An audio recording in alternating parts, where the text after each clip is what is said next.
Vegan Men's Lifestyle, episode number 5. Here we go. Welcome to the veganmenslifestyle.com podcast.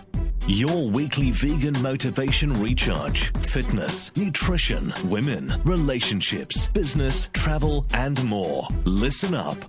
Your host. Welcome to episode number 5 of Vegan Men's Lifestyle. And my next guest is going by the name of KR Vargas. And they, pay attention to this word, they are the director and founder of Raza For Libertation. Welcome to the show, KR Vargas. Hi, thank you for having me. This is so exciting. Hi, you're welcome. Nice to meet you again. I got through that first sentence, that pretty volatile first sentence. Okay, I believe I did pretty well. Now, my listeners are probably, first of all, let's get into this. First of all, my listeners are probably asking why I said the word they are the founder when I am speaking to a singular person right now. Could you explain a little bit? Yes, absolutely. I'm really glad that you said pay attention to they, because it does kind of throw people off. But a lot of people like myself, who are trans or non-binary, what's called non-binary, are using the word they, as opposed to using the pronoun she or he or him or her, to basically feel more comfortable because of the way that they experience gender, which is a bit different than how most people might experience gender. Mm-hmm. Vegan Men's Lifestyle just hit a new level. A whole nother level. A whole nother level. I'm so happy to be here because,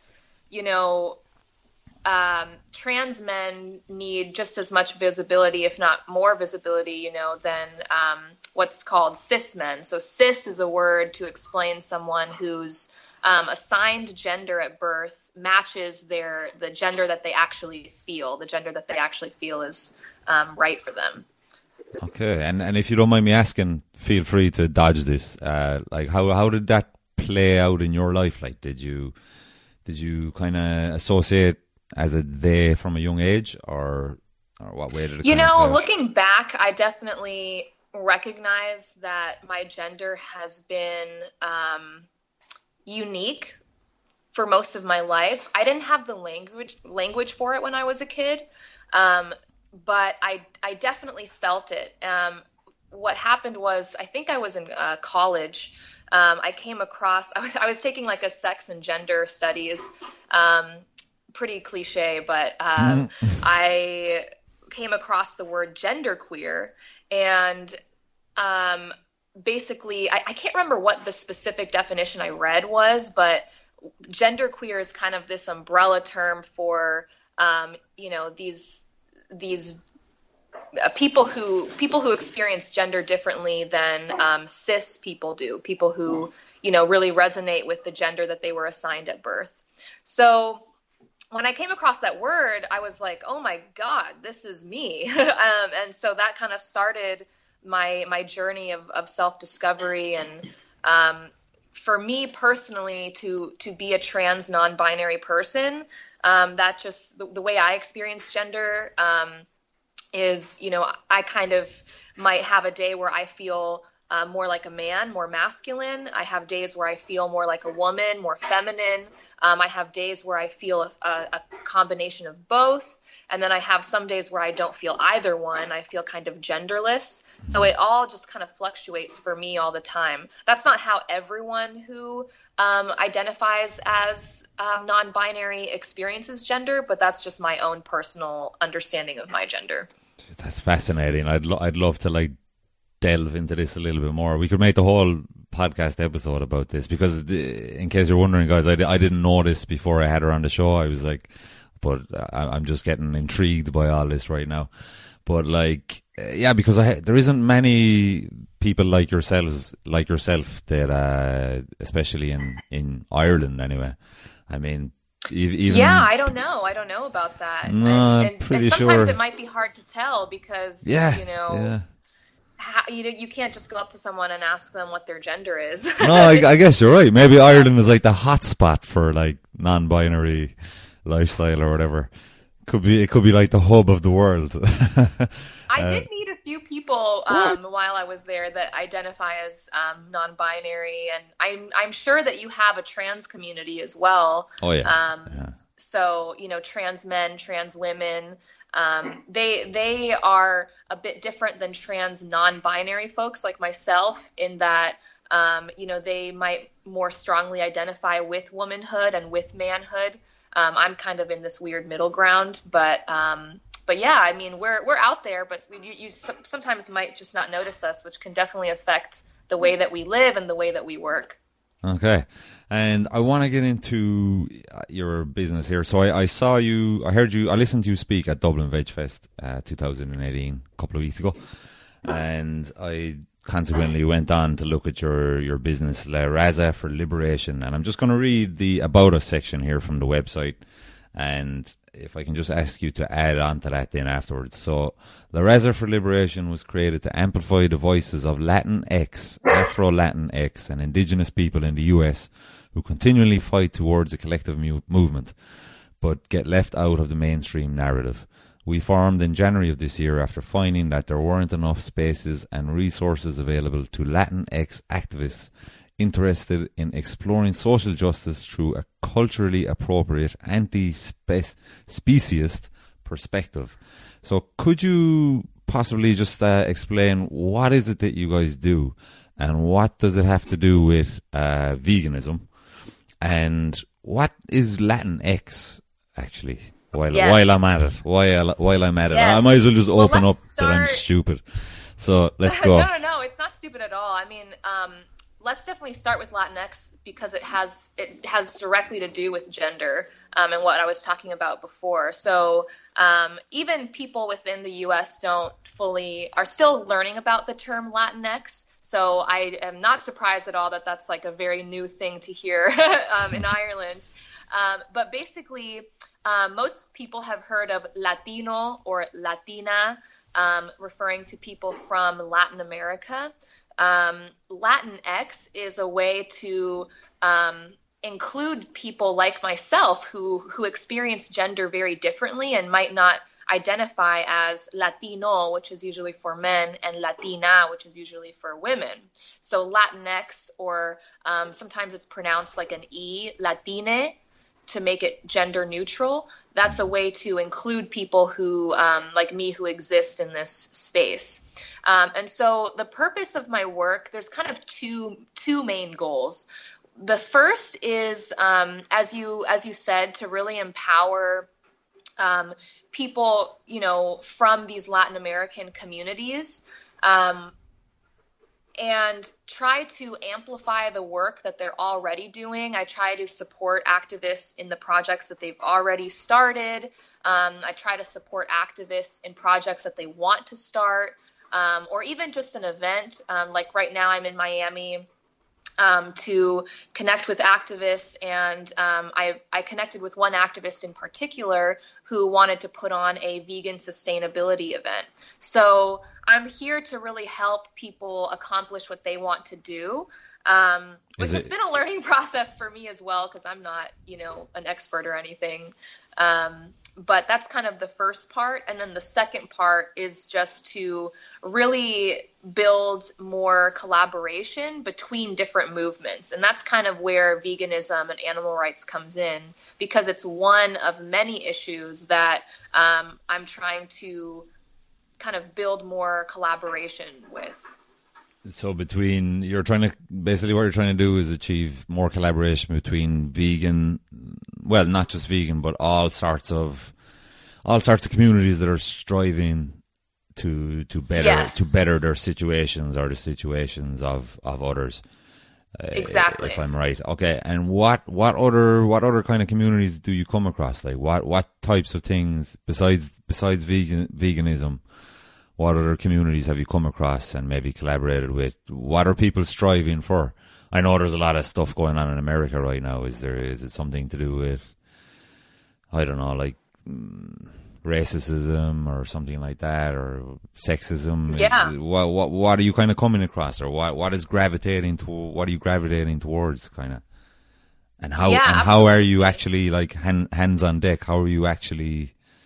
How does it look like when you're collaborating, or when you're helping, or when you're supporting?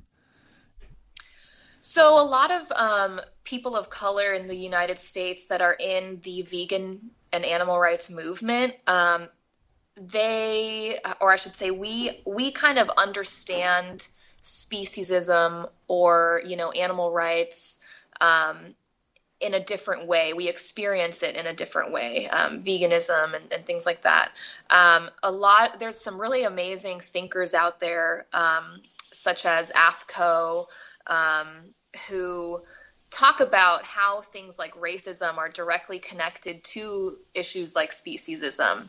And so that's definitely one of the issues that I want to build more connections between. So, we're really looking at kind of three categories of social justice issues. Human rights, which can be anything like dealing with racism, or, again, going back to gender and sexuality, as a queer person, fighting for for LGBTQ plus rights,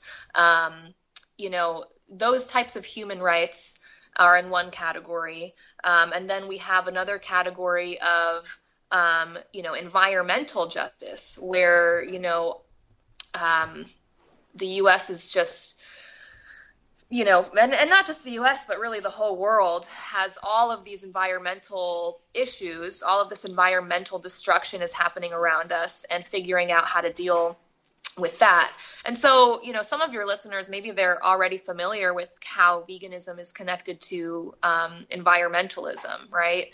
And how, animal agriculture is so harmful for the environment. So those are the types of connections that I'm trying to build between activists in different movements, so that they can better understand each other, and better understand how the issues that they're working on, how that ties into the issue that someone else is working on. And do you find that maybe some of them are like a little bit standoffish when it comes to when you're trying to tie like veganism with another one? Do you ever kind of see that people are like, oh no, I don't want to be associated with veganism? Those guys. Absolutely. Yeah. Yeah. I mean, veganism and animal rights has a pretty bad reputation in the communities of color that I work in. So half the battle is kind of trying to make amends, trying to, fight, or really just fix that reputation. And it's unfortunate because that reputation really comes from, a lot of white activists within animal rights in the U.S. And, it's hard because these people, they're doing great things for animals, but when they don't experience racism, or they don't experience, certain types of things, because, they exist with some privilege in this country, they might not realize that something they're doing is harmful. And so because of just a history of that happening in the animal rights movement in the U.S., it's created this reputation that now folks like me have to go in and kind of fix. But I personally am very hopeful. I've been very successful in my outreach in the way that I do it.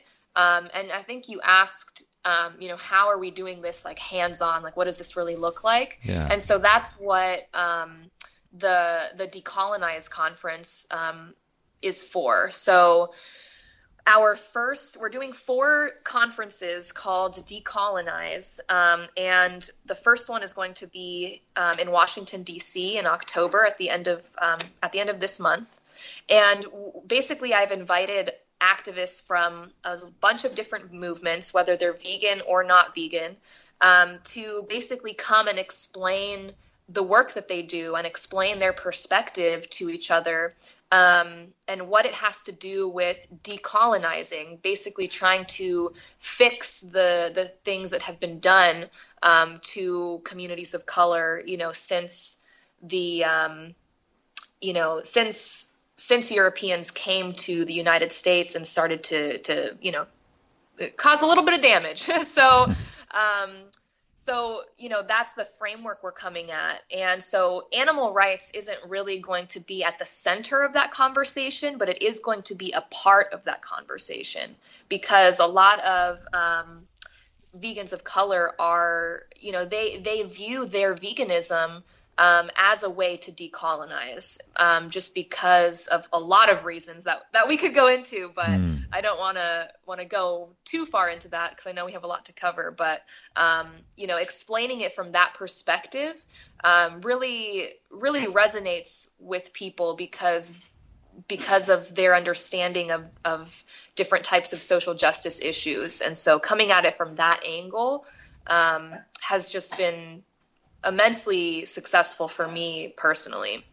Okay. And how does one get into this? Because part of the podcast is I'm trying to facilitate guys who are looking into maybe making veganism their life, not their life, but like maybe trying to make their life revolve around it, like financially, and make, because if you're working with your passion, yes, if you're working with your passion, they say you're a happy man, and so like a lot of people might be a bit standoffish because they wouldn't see any financial return in it or anything like that. They'd love to help out, and maybe that's why the world is in such a state of affairs at the moment, is because the jobs with a heart, let's say, the jobs out there that are going to help things kind of get better in the world are not really, like, a lot of people see them as not being like paid or anything like that. So like, so like, if you wouldn't mind just like maybe dissecting the business model a little bit, not to call it a business model, but like, I mean, basically, how do you fund yourself? How does a guy, if a guy wants to do something similar, not the same as this, but like has his own idea, how does he go about getting funding for stuff like this? Because you mentioned something about you drive around the States in a car, don't you? Did you mention? Yes. Did you mention you live in your car? Did you say that? I live out of my car. Okay. I live out of my car. That's how passionate I am about this. Jesus, that's cool. I do have funding.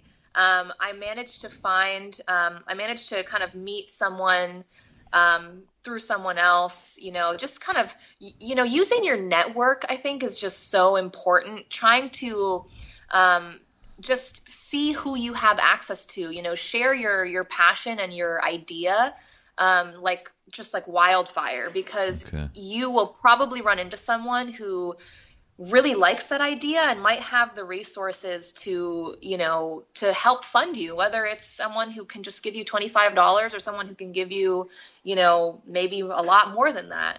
And that's if you want to do like more nonprofit type work. And I think especially, I don't know about Ireland, but I know in the United States, men historically have access to more money, have more resources in general. So, really taking advantage of that and utilizing that if there is nonprofit work that you want to do. It's really just a matter of networking and getting your mission out there, because there's probably money out there that someone is willing to give. They just need to know who to give it to. There's just so much funding out there. Just the challenge is getting to it. With grants or donors, it's just about marketing yourself and really putting the word out there. And for you, and just to dive in a little bit deeper, like, just so guys have a clear idea of how this could transpire, like how for you exactly how did it happen? You put out your idea like wildfire, as you said. And then what happened? Did you meet somebody at a networking event or something, or did your friend tell a friend about you or something? And who did you meet? You don't have to give names, obviously. No, sure. But basically, I went to the National Animal Rights Conference in Washington, D.C. in 2017. And I met someone there who I basically started working with I want to say maybe 6 months later. And we were working as volunteers at the time. I think that's another thing to realize is if you do want to enter nonprofit work, there's a lot of volunteer hours that go into it. Make sure you're doing something that you really care about and you're really passionate about, because that is the only way you're gonna stick with it. It's really not a lucrative business to be in. But I met this person. We started working together because we were both very passionate about this. We started talking to other folks as well, and kind of got a small team of volunteers together to really get this on its feet. So this one person that I met at that conference in 2017, I'm not sure how they knew this person, but they had a contact about a year later. I guess they made this contact with a very wealthy person. They kind of told them, I guess, a little bit about the project, La Raza for Liberation, that we wanted to start. And they were interested enough that they said, to go ahead and send a proposal over. So that's when I really had to, write out my explicit, kind of vision for what we wanted to accomplish and how we were going to do it. And the most important part, how much it was going to cost. I put this whole proposal together. I sent it over to the donor. Sorry to interrupt you, just out of interest, the proposal, was that like standard? Did you Google how to write a proposal or whatever? Yeah. Okay. That's a great question. This is for myself, this is also for myself down the line, or other guys looking to start a business. If you're applying for a grant with like a specific foundation, or if there's all kinds of small grants you can apply for as well. Veg Fund, the Pollination Project, Awesome Foundation. These are all places that, they have like basically a set of questions that you answer. And they give maybe $500 to $1,000 for different kinds of projects. And I can send you like a list of all of these resources. Yeah, please do. And what I'll do is I'll add them to the show notes on the website underneath the podcast, so that guys can link them up and check them out afterwards. Yeah, I'd appreciate that. Yeah, they're great sources of funding for just trying to get your project off of the ground. So, sometimes it's like a set of questions you have to answer. In this case, I just kind of put together, the donor didn't really give me like any guidelines. They just said like, send what you have. And so I just basically wrote out, kind of a program like name and, kind of some details about how it was going to work and all of that. And most importantly too, explain why your idea will be effective. That's really like the key part, is explaining, why this is going to be effective to reach your target audience. Who are you trying to reach? Definitely give that some thought as well. Mm-hmm. I think a lot of times we don't always think about, our audience as much as we should. But, I put this whole thing together, and I Googled some cost estimates too, because there were some things, for example, with the conference, I didn't know off the top of my head, like how much a rental space costs, how much, catering costs, things like that. So, you just do a little bit of research, try to figure out, how much all of these things are going to cost you. And you can put that together. I'm sure there's some probably great templates on Google too. And so I sent that over, and the donor just really liked it. And so that's how, we got some funding from this person. They just really loved the work that we put together on that. And so now, I'm like I said, I'm still living out of my car, but at least, I have the funding to accomplish these projects. I have a little bit of income as well to pay for things like gas and, food. And just, again, going back to like using your network, like, I have friends, like right now I'm staying with a friend in Miami. So, really connecting with your network is so, so important, because they will lift you up. If they believe in the work that you're doing, if they're your friends, your family, if they love you, if they care about you, like, maybe they might not understand the vegan aspect, but, hopefully they'll still be supportive, and people, I don't know. I come from a culture where, community and family is everything. So like, it's always been ingrained in me for a very long time that like, I could not do what I'm doing without that support.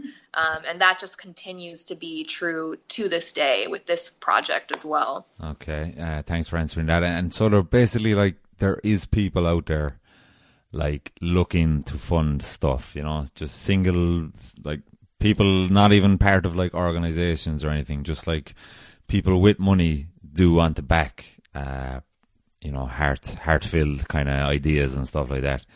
There is people willing to back stuff, basically. It's just a matter of finding them. And inspiring them with your idea. Yeah, okay, interesting. And so like, I'm just fascinated by your car story here. I kind of think it's cool. What type of car is it? It's a SUV. It's a Honda Pilot. Okay, I'm going to Google that afterwards. I'll put it in the show notes, guys. It's pretty spacious, honestly. I was really nervous about my decision to do this for a year. Sometimes I'm like, why on earth did I agree to this? Why didn't I ask him for more money? Could you like go back to him and like say, oh, I made a miscalculation. My battery on my calculator was low. I actually meant 7,000 a month. I could, but I'm surprised as to how much I've been enjoying it. It's really forced me to, go outside and meet people and spend time with friends and build community with people, and honestly, like downgrading my life to be able to fit it into a car, kind of being minimalistic has been very, very cool too.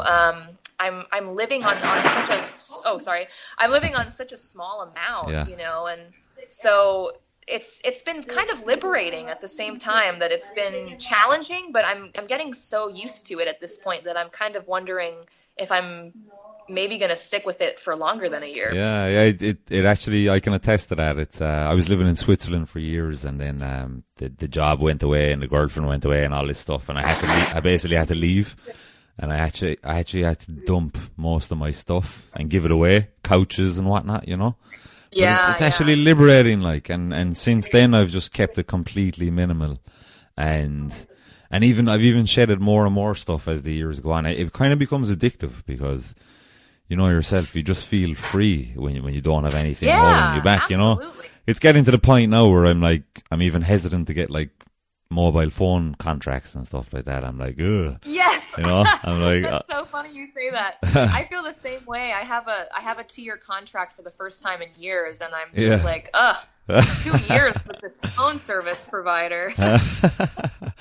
And that's brilliant. It's definitely freeing, and I would urge anybody to give it a try for a couple of years. Just shed yourself of everything.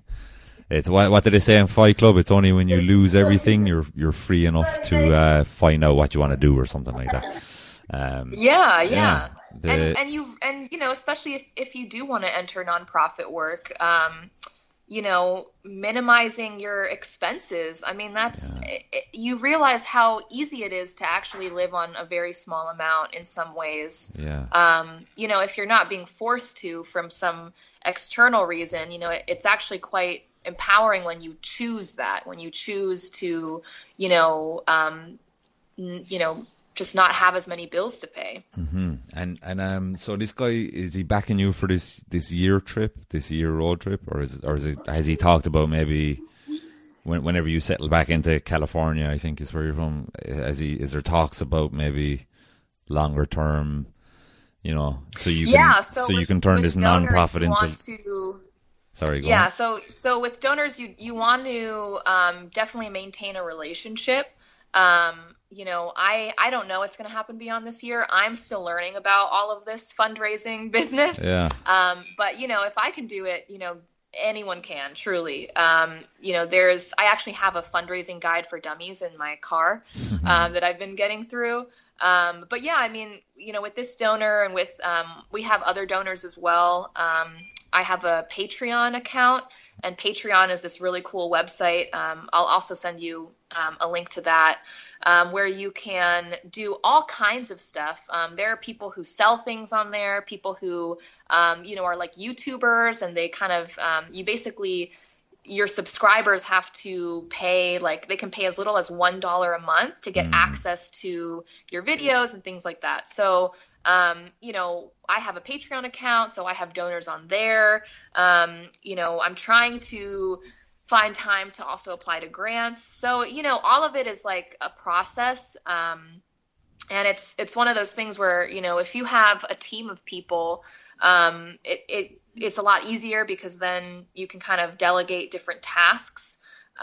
It's very hard to do this all on your own. I'm currently in that boat where, I have people helping me, but in terms of, leading the organization and, do kind of general management and fundraising and social media, that's all me right now. So it's a lot of work, but again, I would not be doing it if I wasn't super passionate about it and I didn't believe in the success of this project. So, just maintaining those relationships with donors, with other people who can support maybe in a way that's not financial. Maybe you have you have this podcast, right? So, if you know someone who maybe can get you a discount on equipment, or maybe there's someone who you have a friend who has old equipment lying around, or maybe your friend knows of someone who has that. There's so many ways you can get the resources that you need when you're living on the fraction of a budget that maybe one of these big major nonprofits, works with. Yeah, bootstrapping has to be done sometimes, doesn't it? Yeah, like I'm pumping in all my money into this at the moment, trying to keep the cost down. And as you said there, you're doing this alone. I'm doing it alone too at the moment. And it ain't easy, but the thing is, like, when you're doing something like this, something you kind of really believe in and you're passionate about, that kind of gets you through the tough times. And you overlook the money and the shiny things and stuff like that. I mean, obviously, eventually, I'm going to get to a place where I'm going to make a nice lifestyle for myself, but at the same time, I'm going to be donating a percentage of profits to animal charities and stuff like that. So it's going to be a symbiotic relationship. As we grow, the percentage of profits donated will grow, and I mean, like, there's so much room. You can make it. There's always going to be like maybe a few months or a few years of hardship and stuff, but you never know what's around the corner. So, like, it'll be interesting to see a year from now where you'll be and stuff like that, and if you're like if you're going to be in a more comfortable space, and there's nothing wrong with that. Like, there's nothing wrong with making a nice life for yourself out of doing something like this. Like, let's say, for example, your financial backer right now introduced another financial backer who is willing to give more and more long term to you.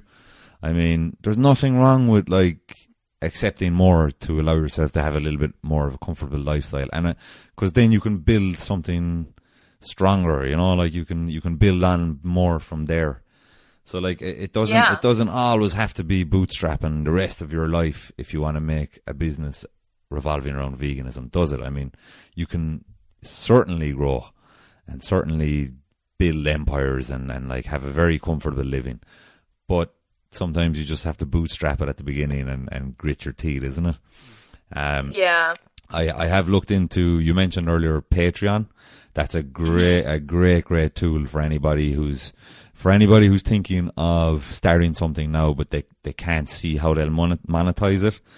Patreon is a great resource. And like, as you said, you can have different entry level tiers, so that like if your listeners or followers or fans like what you're doing, they can donate anything from like $1 to $30, and they'll get stuff in return for that, whether that be like one-on-one chats with yourself, or there's all sorts of things you can do, isn't there? So like, have a look at that if any of you guys are thinking about starting something but you're not quite sure how you'll monetize it. And that is something that I will be looking at in the future, but right now I'm just going to focus on providing value and interviewing cool people such as yourself. So eventually you're gonna, once the year is over, you're gonna move back to California? Whoa. That is a great question. I actually have no idea what I'm going to do when the year is over. It's really going to depend on, what comes out of the year.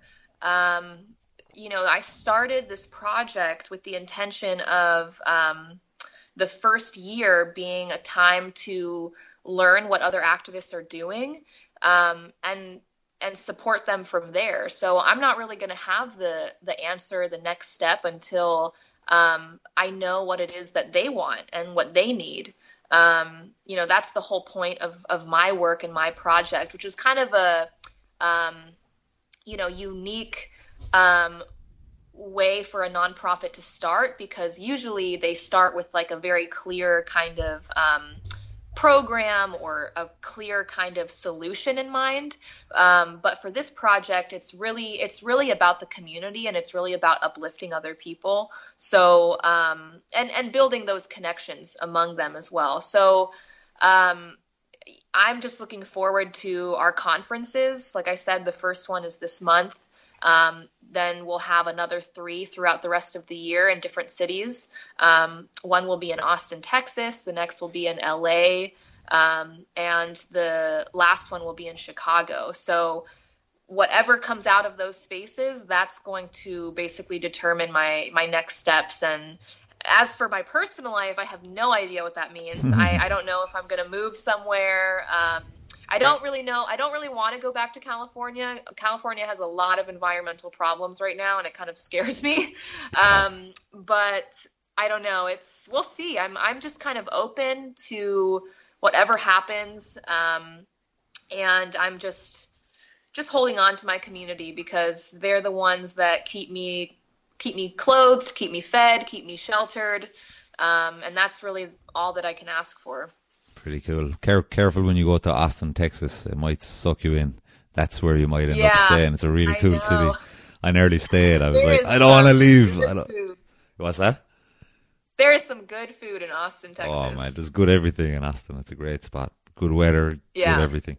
Wow, cool. Okay, so look, if one of the things I want to try and start asking all my guests is just to give a little bit of a motivational sentence for any vegan men out there who are kind of shaky at the moment and who are thinking, oh God, this is all too much, and this is all, the whole community is too cringy for me. I don't want to associate with any vegan communities.